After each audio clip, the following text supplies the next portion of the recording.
In this video, we're going to talk about properties of limits, especially emphasizing situations where limits do exist. First, let's review some of the relevant information from the previous video. So we have our definition of a limit. We said that if f of x is a function and c is a constant number, then the limit of f of x is L as x approaches c if, as x gets arbitrarily close to c but not necessarily equal to c, the output of f of x gets arbitrarily close to L. And in that case, we use this notation to say the limit as x approaches c of f of x is equal to L. We said that that can look different in different situations, of course, but it means that as x is getting close to c, as x is getting close to some constant number c, from either side, the output of the function is getting closer and closer to L. So the actual function output is getting close to L, and that can happen in situations where the limit as x approaches c of f of x is equal to L, and that's actually equal to the function value at the point c. It can also happen in situations like this one over here, where the limit as x approaches c does approach one specific value L, but it's not actually equal to the function value at the point. F of c might be equal to something totally different, as in this case, there's our f of c output, and there's our limit as x approaches c. The other point to review is we talked about the three scenarios in which the limit of a function does not exist.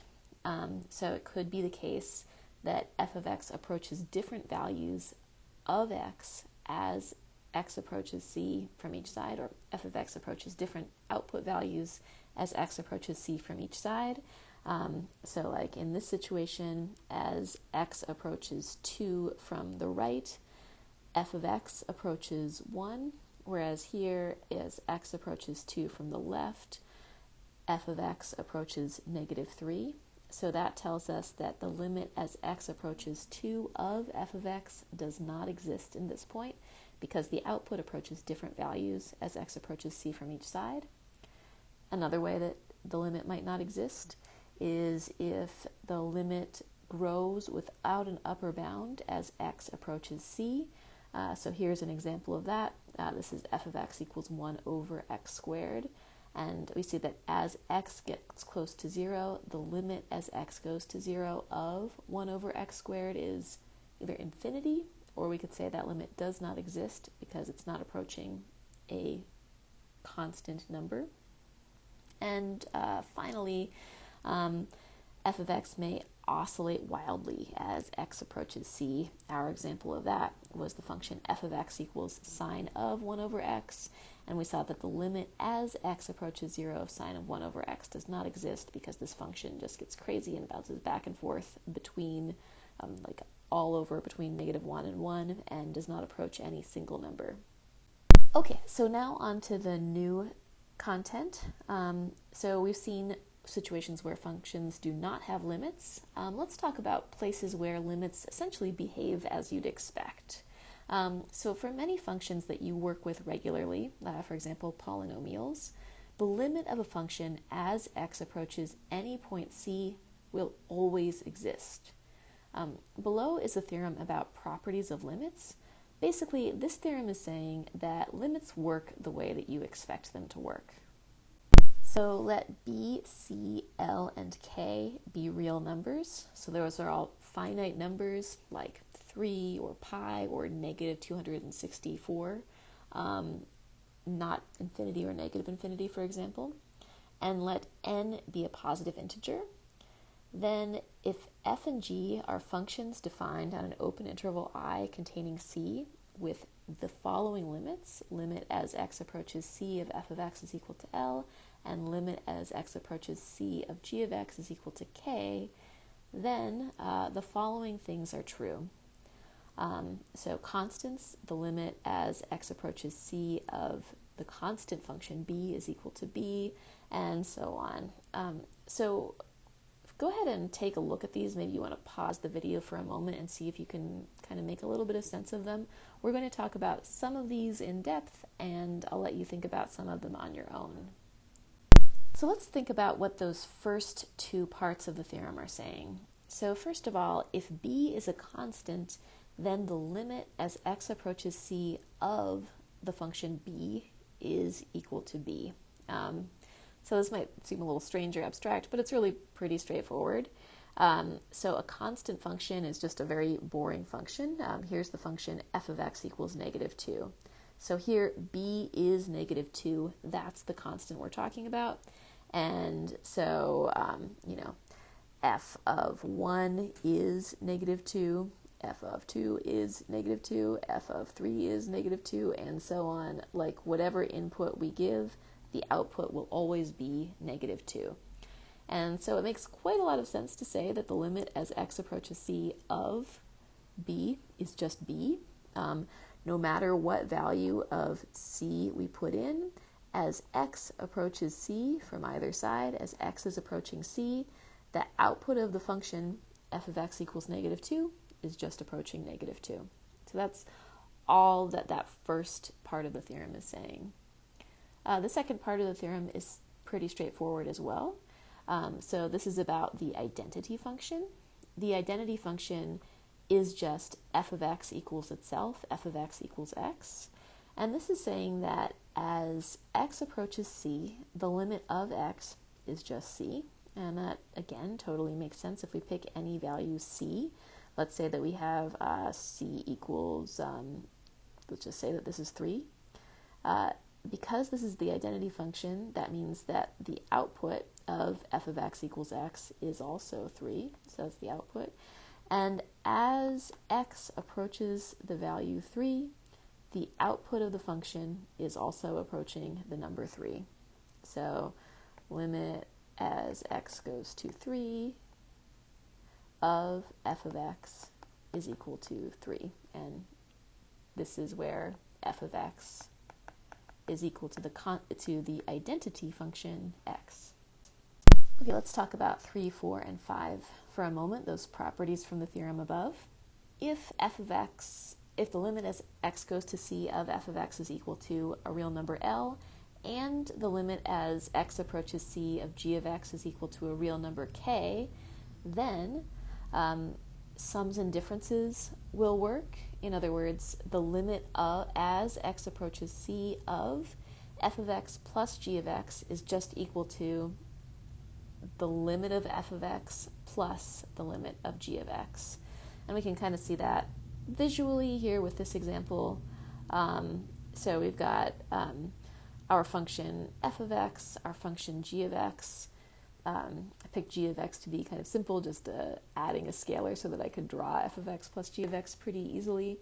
But as we approach any value c, and c can be any number, if we look at what limit does f of x approach? F of x is approaching some value L, g of x is approaching some value k, and f of x plus g of x is approaching the sum of the outputs L plus k. So that's what the sums is saying. Differences would be similar. We would just have a negative, a minus instead of a plus, but same idea. Scalar multiples, that's saying that the limit as x approaches c of any constant times a function is just the constant times the limit. So, for example, limit as x approaches c of 2 times f of x is going to be the same as 2 times the limit as x approaches c of f of x. So we can basically pull constants outside of any limits. So that's just 2 times, in our case, L, because L is the limit as x approaches c of f of x. And finally, products. The limit as x approaches c of f of x times g of x is just the limit as x approaches c of f of x times the limit as x approaches c of g of x. So we can sort of think of those limits separately and then multiply them together.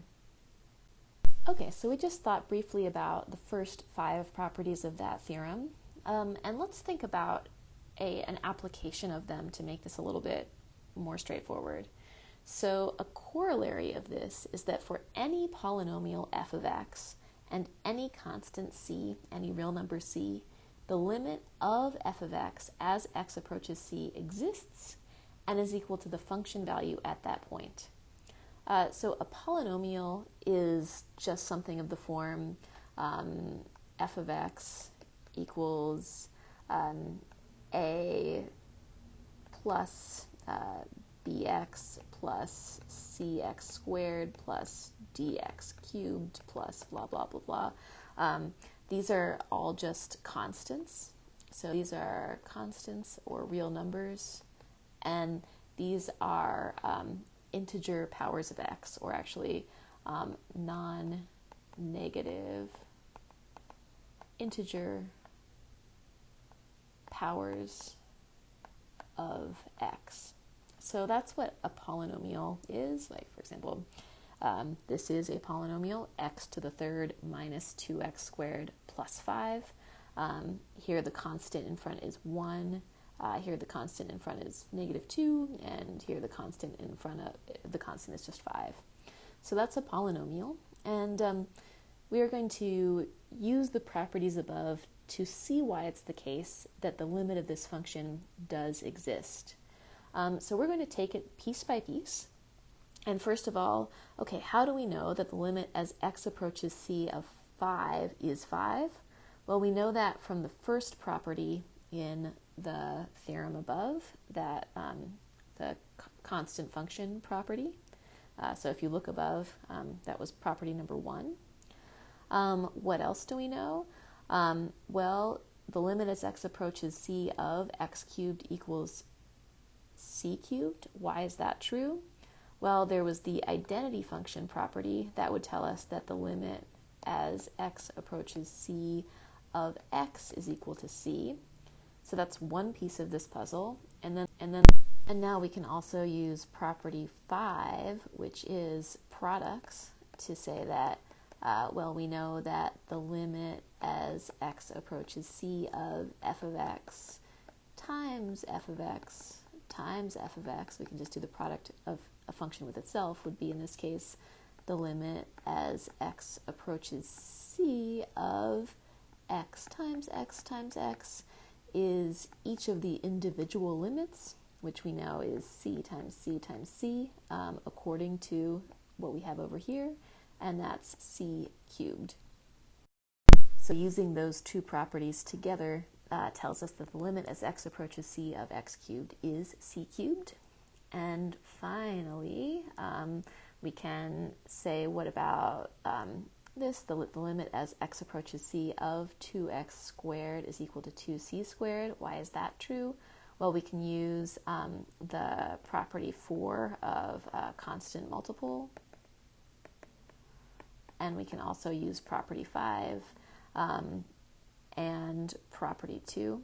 So this is identity, this is products,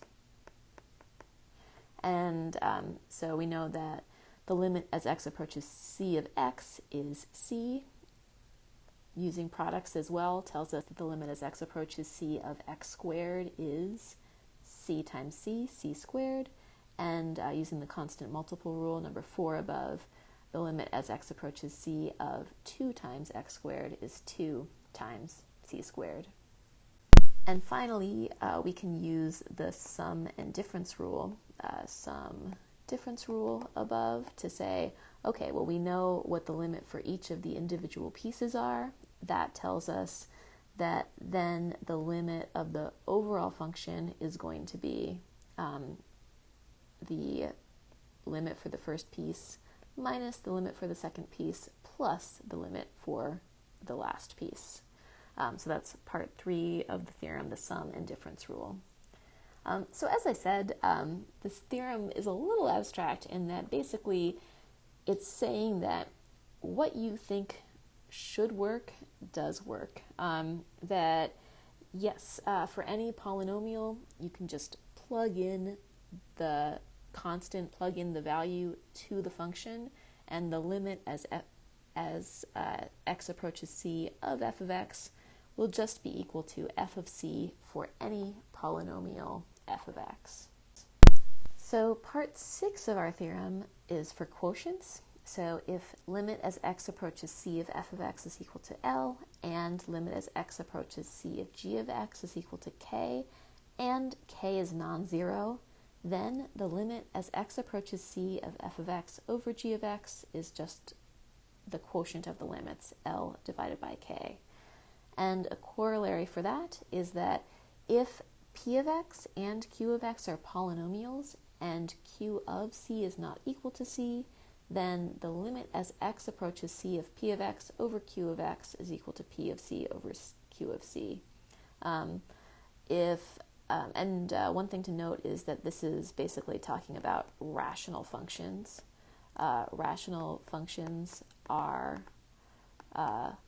polynomial divided by a polynomial. So that's what a rational function is. And this is telling us that the limit of any rational function exists at any point as long as the denominator is not equal to 0.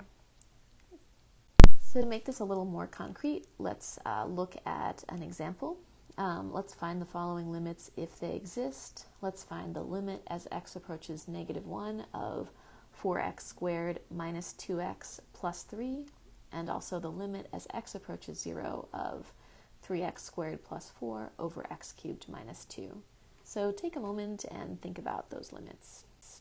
Okay, so this first function is a polynomial, and because it's a polynomial, that means that we can just plug in our value, and we know that the limit as x approaches -1 of this function is just going to be 4 times -1 squared minus 2 times -1 plus 3. That's 4 times -1 squared. -1 squared is a positive 1, so 4 minus a -2, so plus 2 plus 3, that gives us 6 plus 3 is 9. So our limit is just 9 for that first example. In our second example, we've got the limit as x approaches 0 of this rational function, this polynomial divided by a polynomial. And our first thing to just verify is to check that the denominator is not equal to 0. Denominator is not equal to 0. So let's just verify that that's the case. When x approaches 0, or at the value c equals 0, we'd have 0 cubed minus 2, that's -2, and that's not equal to 0, so good. That means that we can just plug in. So this is rational, and denominator is not equal to 0, so we can just plug in the point into the function, into the rational function. So this is 3 times 0 squared plus 4 divided by 0 cubed minus 2, which is 4 over -2, and that would give us -2 as our limit for that function. Part 8 of Properties of Limits talks about roots or radicals. So let's let n be a positive integer. If the limit as x approaches c of f of x is equal to L, then the limit as x approaches c of the nth root of f of x will be equal to the nth root of L. So this is valid as long as n is odd. So this is always valid for n odd. So if n is 3 or 5 or 7 or so on, then we don't have to worry about whether f of x is positive or negative. But if n is even, then this is only valid for f of x greater than or equal to 0 on an interval containing c, the value that x is approaching. Think about why that's true. Remember that the square root or any even root, like for example the square root of an odd number, is not a real number.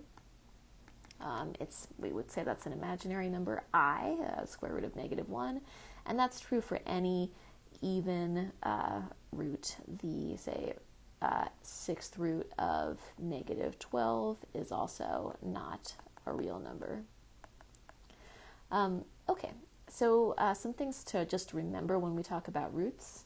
One thing to recall is that the bth root of x is equal to y if y to the b is equal to x. So those are both b's. So for example, when we say that the cube root of 8 is equal to 2, that's because that's true if and only if 2 to the third equals 8. And we know both of those things to be true. So the root or the radical is the inverse of the exponential function. Similarly, another thing to recall is that x to the a over b, that's the same thing as the bth root of x to the a, or the bth root of x to the 8th power. These are all equivalent ways of writing the same thing. So for example, let's say 3 to the 4/5, that's the same thing as 3 to the 4th, and then with cube root, or the fifth root of 3 to the 4th power. Those are all equivalent ways of writing the same thing. So with all that in mind, why don't you take a look at the following examples to try to find the limit as x approaches 1 of the 4th root of x minus 5, the limit as x approaches negative 4 of the cube root of 2x over x plus 3, the limit as x approaches negative 1 of x to the 3 halves, and the limit as x approaches negative 2 of x to the 2/3. So try each of these and pause the video. One thing to note, this is if they exist. If they do not exist, you can say so. Okay, so let's try these out. So here we have an even root. So this is the 4th root. It's an even number. And so we have to make sure that the value inside is not negative around x equals 1. So let's just take a look. 1 minus 5, that is negative 4. This is less than 0.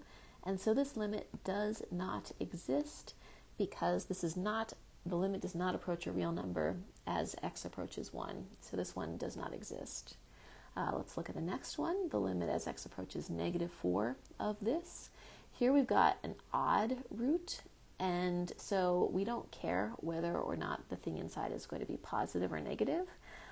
Since it's an odd root, what else might we have to be wary of? We also have to make sure that the denominator is not equal to 0 near the value c equals negative 4 or x equals negative 4. We have to make sure the denominator is not 0 there and check.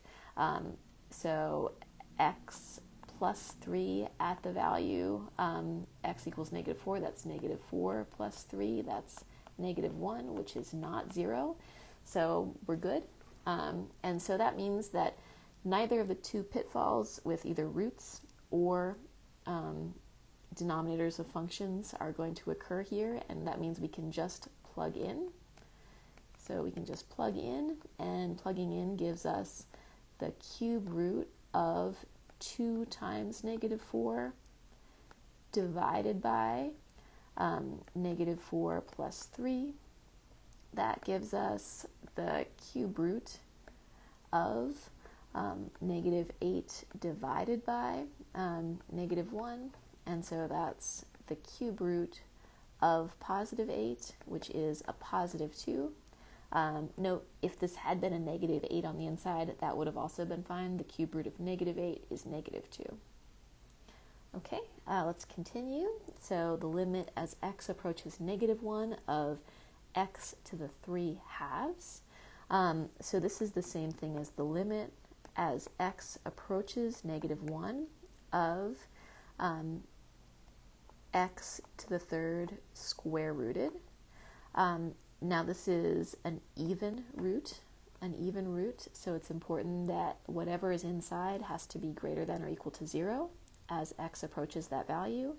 But here we've got a negative inside because negative 1 to the third power is also negative 1.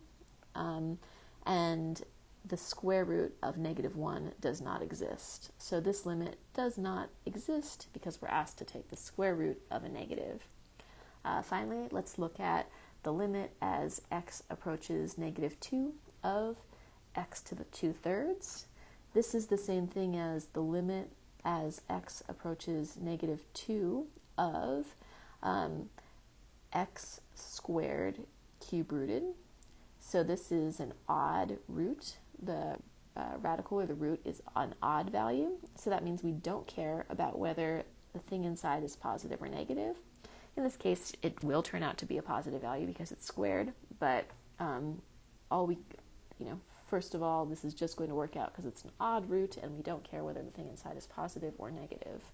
And so again, we can just plug in and we get the limit as x approaches negative 2 of this function is the cube root of negative 2 squared.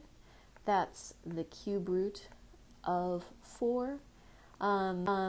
And that's not going to come out to be like a nice integer. If you throw that into a calculator, you'll get 1.587 ... Meaning that if you took the third power of 1.587, you would get 4.